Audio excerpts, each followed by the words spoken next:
पाकिस्तान का मुस्तकबिल महफूज हाथों में है। जो पाकिस्तान के डिफ़ॉल्ट का बयानिया बना रहे थे वो आज कहाँ हैं? Army chief general Syed Asim Munir का इस्लामाबाद में नौजवानान पाकिस्तान से खिताब।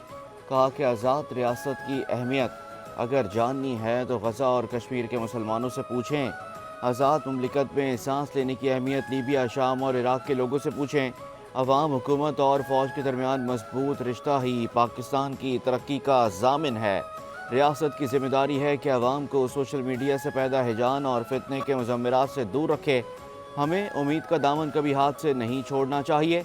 पाकिस्तान का सबसे बड़ा और कीमती सरमाया नौजवान हैं। किसी सूरत पाकिस्तान का कीमती सरमाया ज़ाया नहीं होने देंगे। खैबर पख्तूनख्वा के अवाम 22 साल से पाक फ़ौज के साथ मिलकर दहशतगर्दी के ख़िलाफ़ लड़ रहे हैं। खैबर पख्तूनख्वा के अवाम दहशतगर्दी के ख़िलाफ़ सीसा पिलाई हुई दीवार की मानंद खड़े हैं। कबाइल मिल बैठ कर तनाज़ात ख़त्म करने में मदद दें। मेरा ईमान है कि अल्लाह ताला हमें दहशतगर्दी के ख़िलाफ़ फ़तह मुबीन अता करेगा।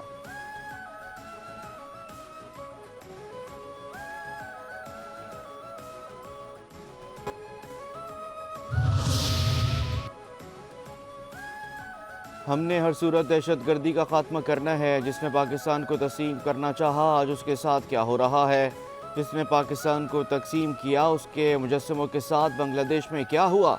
वज़ीर-ए-आज़म शहबाज शरीफ का कौमी यूथ कन्वेंशन से खिताब। कहते हैं कि मशरक़ी पाकिस्तान हमारा हिस्सा था जो बदकिस्मती से जुदा हो गया। आज पाकिस्तान को तकसीम की नहीं यकजहती की ज़रूरत है।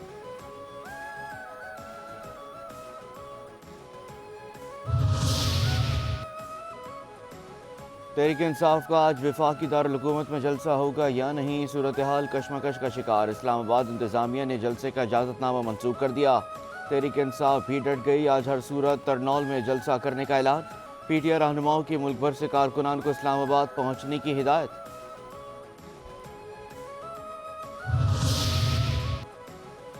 हम इस्लामाबाद हाई कोर्ट के अहकाम की रोशनी में पुरम जलसा करेंगे। चेयरमैन पीटीआई बैरिस्टर गौहर अली का जलसे की एनओसी मुअत्तल करने पर रद्द-ए-अमल। हाई कोर्ट के अहकाम की रोशनी में एनओसी कैंसिल नहीं किया जा सकता। एनओसी मुअत्तल करना गैर कानूनी, गैर आइनी और जमहूरियत की नफ़ी है। हमारा जलसा रेड जोन से 30 किलोमीटर फासले पर होगा। हम 5 बजे सिर्फ जलसा करेंगे, कोई धरना नहीं देंगे। मजहबी जमात का एहतजाज डी चौक में सुबह 8 बजे शेड्यूल है।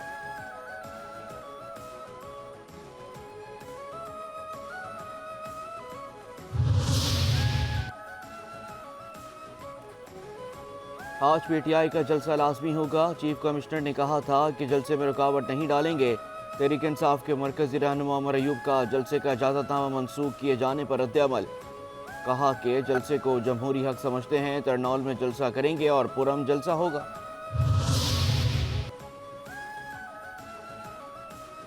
वज़ीर आला खैबर पख्तूनख्वा अमीन गंडापुर ने जलसे की एनओसी मंसूख करने का इस्लामाबाद इंतज़ामिया का फैसला आज हर सूरत जलसा करने का ऐलान। कारकुनान को जलसागाह पहुँचने की हिदायत। कहा कि पूरे पाकिस्तान से कारकुनान तरनौल चौक पर पहुँच जाएँ। वफाकी हुकूमत की जानिब से फस्तायत, जबर और गैर कानूनी इक़दाम का सिलसिला शुरू है। हम इसकी भरपूर मज़म्मत करते हैं।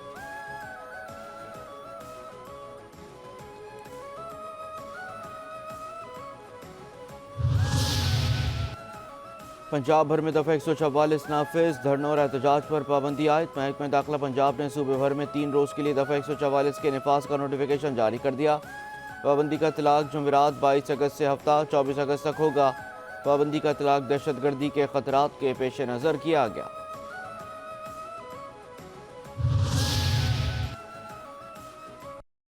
संसद में पाकिस्तानी ज़ायरीन की बस खौफनाक हादसे का शिकार। 35 अफराद जहाँ बहक, 18 ज़ख्मी जिनकी हालत नाजुक है। जहाँ बहक होने वालों का ताल्लुक लाड़काना, कश्मोर, खैरपुर और करीबी इलाकों से है। घरों पर सोग का आलम। लोग अपने प्यारों के मुंतज़र। मैयतों और ज़ख्मियों को जल्द पाकिस्तान मुंतकिल करने का मुतालबा।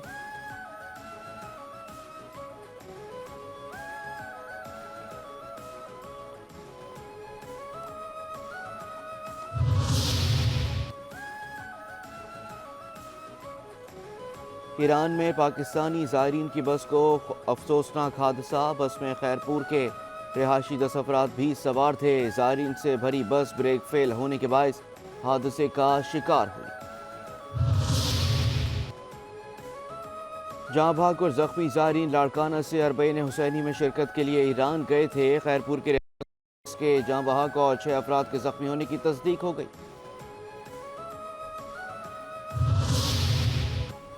صدر مملکت آصف علی زرداری اور بلاول بھٹو کا ایران میں پاکستانی زائرین کی بس کو حادثے پر اظہار افسوس، قیمتی جانوں کے ضیاع پر دکھ کا اظہار، وزارت خارجہ کو میت پاکستان لانے اور زخمیوں کو امداد پہنچانے کی ہدایت۔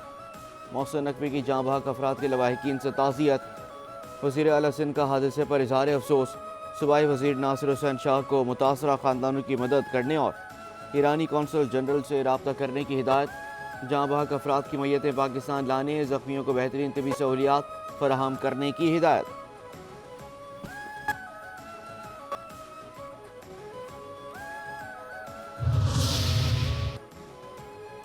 کارساز حادثہ کیس میں جوڈیشل میجسٹریٹ نے ملزمہ کو عدالتی ریمانڈ پر جیل بھیج دیا۔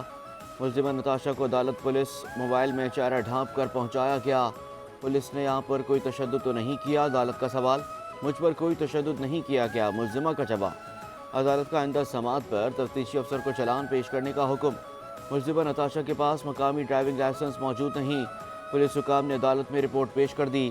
ڈرائیونگ لائسنس نہ ہونے کے باعث مقدمے میں دفعہ 322 کا اضافہ کر دیا گیا۔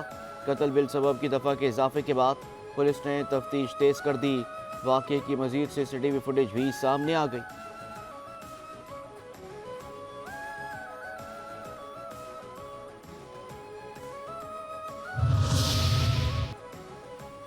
سانحہ کارساز کی ذمہ دار خاتون کو آئین اور قانون کے تحت سزا دی جانی چاہیے، متاثرین سے کسی بھی قسم کی ناانصافی نہیں ہونے دیں گے۔ سندھ کے وزیر بلدیات سعید غنی کا کارساز سانحہ میں جاں بحق ہونے والے باپ بیٹی کے اہل خانہ کے گھر پہنچ کر تعزیت۔ کہتے ہیں کہ وزیر اعلیٰ سندھ نے سانحے پر سنجیدگی سے نوٹس لیا ہے۔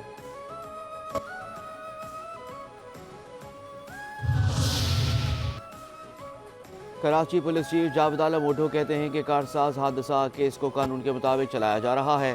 پولیس نے خاتون کی ضمانت نہیں ہونے دی۔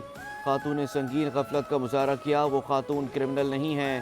اسٹریٹ کرائم کی وارداتوں پر کافی حد تک قابو پا لیا۔ موبائل فون اور گاڑیاں چھیننے کے واقعات میں کمی آئی۔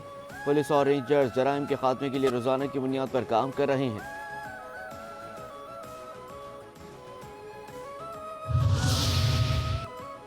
رانی پور میں گزشتہ سال پیر کی حویلی میں مبینہ تشدد سے کمسن ملازمہ فاطمہ کی ہلاکت کے کیس میں اہم پیش رفت۔ ڈسٹرکٹ اینڈ سیشن عدالت میں کیس کی پہلی سماعت ہوئی۔ مدعی والدہ کی جانب سے جمع کرائے گئے حلف نامے پیش کیے گئے۔ حلف نامے میں والدہ کا کہنا تھا کہ بچی کی موت طبی ہوئی تھی، گرفتار افراد معصوم ہیں۔ اگر عدالت پیر اسد اللہ شاہ، پیر فیاض شاہ، ہنا شاہ اور امتیاز کو ضمانت دے تو اعتراض نہیں۔ ڈسٹرکٹ اینڈ سیشن جج نے کیس کی سماعت غیر معینہ مدت تک ملتوی کرتے ہوئے کیس انسداد دہشت گردی عدالت میں ہی چلانے کی سفارش کر دی۔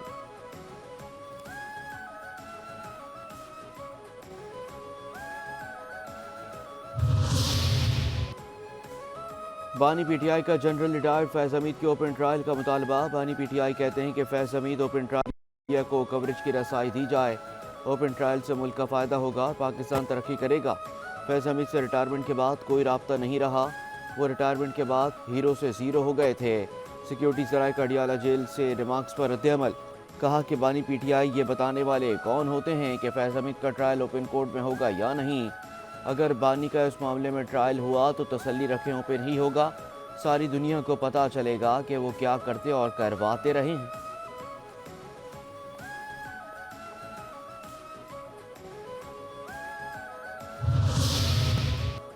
وزیر دفاع خواجہ آصف کہتے ہیں کہ کسی جنرل کے اوپن ٹرائل کی نظیر ہماری تاریخ میں نہیں ملتی۔ 9 مئی کے بعد بھی بانی پی ٹی آئی اور فیض حمید کے رابطے جاری رہے۔ اگر ملٹری کورٹ میں بانی پی ٹی آئی کا ٹرائل ہوا تو اوپن ہوگا۔ 9 مئی کے ٹارگٹ کس نے چنے، قوم کو پتہ لگنا چاہیے کہ بانی پی ٹی آئی کا 9 مئی واقعات میں کیا کردار تھا۔ جیل میں بیٹھ کر بانی پی ٹی آئی کی سوچ دور دور تک جا رہی ہے۔ جب آپ نے اتنی وارداتیں کی ہوں تو نیند کہاں آتی ہے؟